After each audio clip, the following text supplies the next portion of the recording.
97.9, 105.5 KISS FM. Liz and Big Papa, it's a Confession Tuesday. That's right. We have life coach Rebecca Silence in studio. Good morning. Good morning. So here's how we roll on a Confession Tuesday. We take emails from listeners and Rebecca handles them like she would with any client. Yes. Here on the air. And it's life coaching. It's not therapy. It's about getting the desired result that you want, and anything is obtainable if you're willing to put in the work. You ready? And we just bring you back into possibility. Exactly. So yes, I'm ready. All right. Question. Let's see. Dear Rebecca, it seems the more positive I create in my own life, the less some people want to support it. I have lifelong friends for years that have been supporting my change, that have not been supporting my changes for the good. What kind of advice can you offer to help me maintain these friendships without ending them or affecting my positive change? Well, I love this question. And everybody turn up the volume and buckle your seatbelts, because what I'm about to say... She went old school, like cheesy radio. Yeah. Turn off the radio because it's going to get serious. Well, hold on, because... Blast the speakers. Roll the windows down. We're going hard. Nobody can take your positivity away from you. Mm-hmm. Nobody. Hold on, let me turn it up. Yeah. Okay, go ahead. So... you are responsible for the experience you're having all the time. And it's important to pay attention to, are you committed to finding the obstacles and using them as a reason not to move forward? Or are you committed to using obstacles as an advantage and basically as a test in your commitment? So I think, when I first started Inspired Results, for example, here in Utica, not one person in my inner circle thought it was a good idea. I remember that. Right. I remember. Except for maybe you. You were like, okay, this sounds cool, right? But I wasn't in your inner circle at that time. Exactly. That's true. Right. You were more of an acquaintance. Yeah. And that quickly transformed. But my family and my friends and my inner circle, I believe, were just loving me. And they were just wanting me to be protected. And they didn't want me to get hurt. And they didn't want me to fail. And so...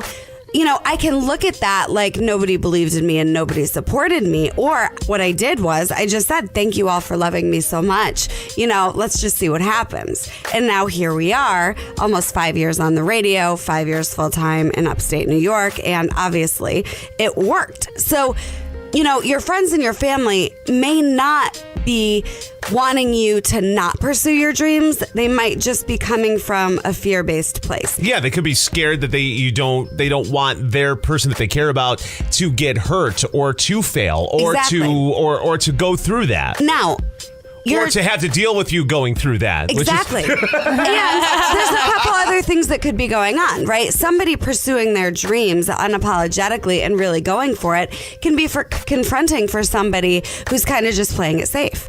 And, the thing is that whatever choices people are making, there's nothing wrong with that. There are some people that are, going to want this for you and they're just afraid that you might fail. And then there are some people that might be confronted by what you're doing and actually not wanting you to succeed, because then it confronts that they're not pursuing their dreams.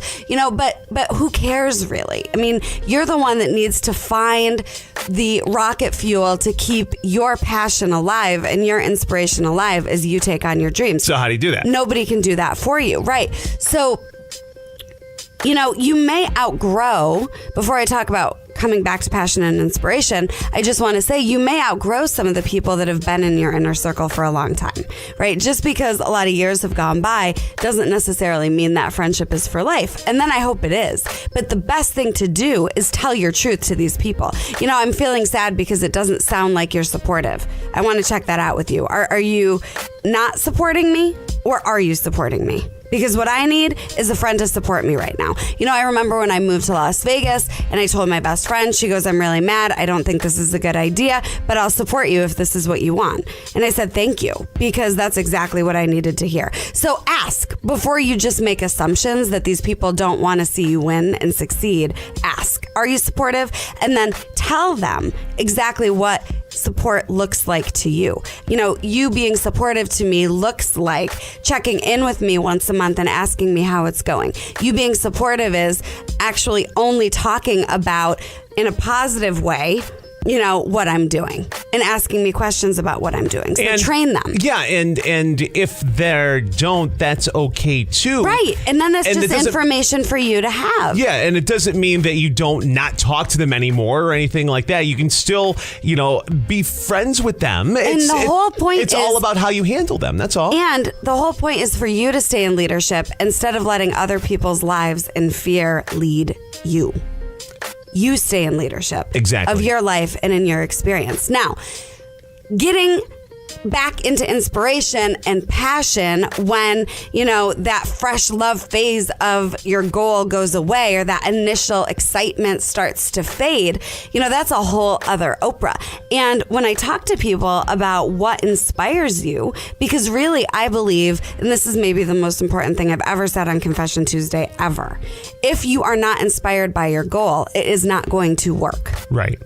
Okay, so you have to have inspiration behind it to be able to sustain life's obstacles that will show up. Now, when I talk about inspiration, I know what I mean by that for me, and I find that a lot of my clients don't actually know what inspires them. So the homework assignment, okay, is number one, tell your truth with the people in your inner circle as you're going for your big dreams, and be somebody that leads your life and isn't led by other people. And then make a list of 25 things that inspire you. That's the homework. So that whatever life is throwing at you, you can always go back to that list and find it. And it doesn't necessarily have to do with your goal. It can be yoga. It can be Grey's Anatomy. It can be, you know, healthy, delicious food. I don't care. But make a list. I love The Bachelorette. Gilmore Girls. Absolutely. Yeah, exactly. I'm not a fan of the new Bachelor for January yet, but that's okay. Homework. Make 25 lists of what inspires you. It is Confession Tuesday.